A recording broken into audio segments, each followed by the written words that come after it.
Kettering and the search for Dave Boy Green in Chatteris. We thought anything could happen with Look East Unplanned, and we were right. But what happened today? Well, it all started with Mike Liggins popping in to BBC Essex. If we don't find a story for you this morning, Mike, then... We're in trouble, Ray. Susie and Stuart are going to have the ump, aren't they? The Ray Clark Breakfast Show on BBC Essex, and the search for stories goes on.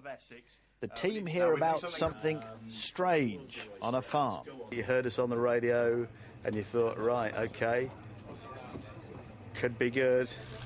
James Scott farms at Mayland, not far from Malden.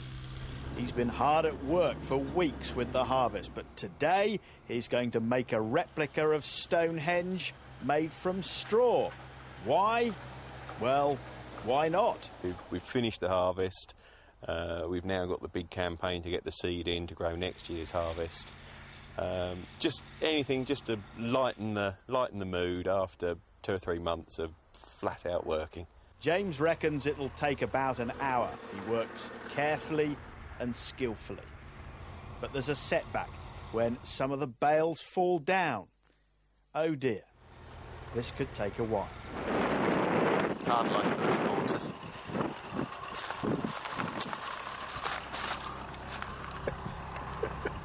It's just fallen down. Hope he's not going to be long.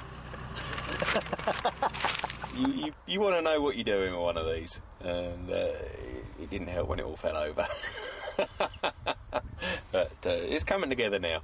It actually takes James an hour and 20 minutes, and we don't have that long, so this is how to create straw henge time-lapse in 10 seconds. Hey, look at that.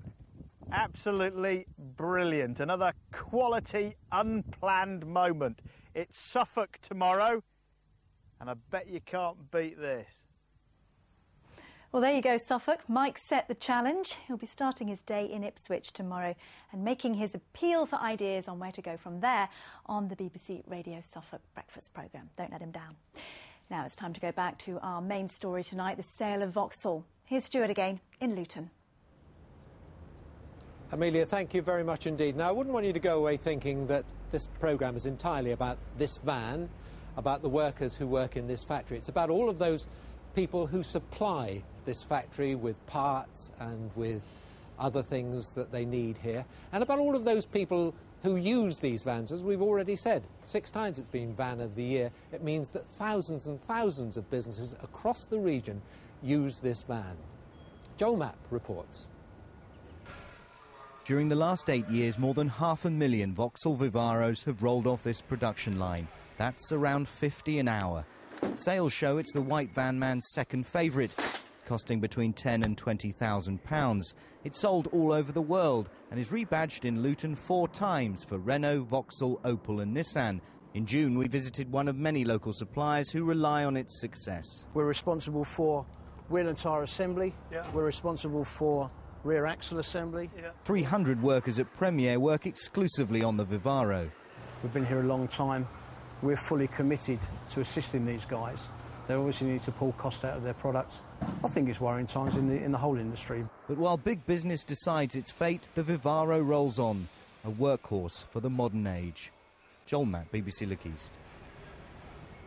Well, let's speak to one of the Luton MPs now, Kelvin Hopkins. I mean, this has been a day when we haven't known what's going on, first of all. What do you make of what's happened today? Well, it's been quite extraordinary. I was doing interviews this morning, assuming that General Motors was keeping GM Europe as part of their organisation. And in the middle of a live interview, I discovered that another plan was on the table, the Magna plan, and it was quite a surprise. But I sort of said, well, let's get this clear first. It now appears that Magna is definitely taking over. How much do you think this is down to what the German government, and particularly Angela Merkel, has been doing? Well, clearly they have been doing a lot and putting in a lot of cash, but they've got 25,000 workers as opposed to our 5,000, and not to say that our 5,000 aren't equally important, but they obviously stood to lose even more than we did. So they put in a lot of money, but you know, and they have taken a leading role in this. But and we have to say that Magna is not the deal that the British end wanted. We wanted another alternative, ideally staying with General Motors International. But you know, we've got this deal. I think we've got to be positive about the future. the plant is secure for the next 4 years while the end of the van production. But after that, we've got to get another vehicle in here, and that's where I think British government has a role. They've got to use money and influence to do that. If Angela Merkel has handled this well, you're part of the Labour government. There have been lots of nods and winks and, oh, yes, money will be available. But in the end, nothing's been on the table to be counted. Could they have done more? Should they have done more? Well, I've not been part of the negotiations, and a lot of this is done quietly behind the scenes. The management here may know more than I do, but I haven't had a chance to speak to them today yet. But, certainly Peter Mandelson has taken it seriously. I think it is the case that over some decades, successive governments have not taken manufacturing seriously in Britain. Germany has, and we haven't. And now they are recognising that manufacturing must have a much bigger role in future. We've allowed the financial sector to be overblown, get out of control, and we let the market see manufacturing wither on the vine. That has now, I think, come to a shuddering stop. We are now taking manufacturing seriously, and I like to think that I and others have persuaded Peter Mandelson that manufacturing has to be saved, and this plant is part of that. And will he actually put money where his words have been? Well, we understand, yes. We understand, yes. But I don't know how much. But I understand it's got to be tied to specific projects. And if, for example, we get a new vehicle in here, hopefully a green vehicle perhaps for the future, we can secure the plant with money from government. Mr. Hopkins, thank you very much for being with us this evening. Right, it's a bit cool here this evening. Let's get the weather with Julie. Thanks very much, Stuart. Yes, we've got some areas of cloud out there. If I show you the latest satellite picture, and underneath that cloud it is fairly cool, but there's some evening sunshine too, and even where we've got the thicker cloud, it is breaking, allowing some evening brightness and sunshine.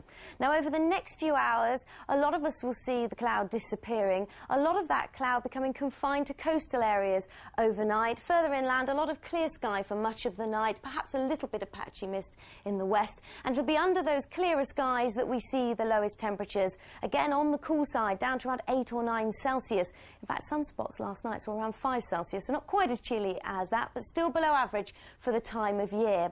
Now, the winds tending to be light inland between the northwest and the northeast, northeasterly around the coast, and on the Essex coast, those winds may just have a touch more strength to them.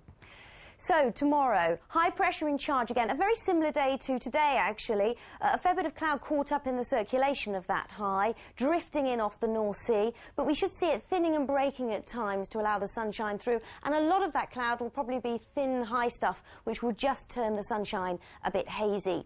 Now, temperatures tomorrow, anything from about 18 or 19 on the coast with that onshore northeasterly to around 20 or 21 Celsius inland. 21 is near normal for the time of year, and 70 degrees Fahrenheit. And the wind settling back to a light to moderate northeasterly.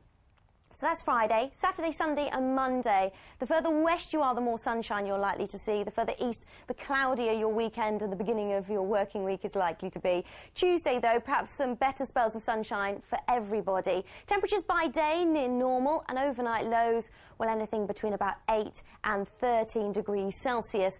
And if you want to check your barometer, pressure is slowly rising, but if we can have a look at that barometer reading, we've got a bit of a split across the region. There we go. In the northwest, 1,037 millibars, that's 30.62 inches of mercury, and in the southeast, 1,035 millibars, that's 30.56 inches. Back to Stuart. Julie, thank you very much indeed. You know, the thing that saddens me when I come here is I was talking to some people who work here at the moment earlier today. One said to me, you know, my grandfather worked here, my father worked here, and I work here. I said, well, what do you think of the future? He just shrugged. From Look East in Luton, good night.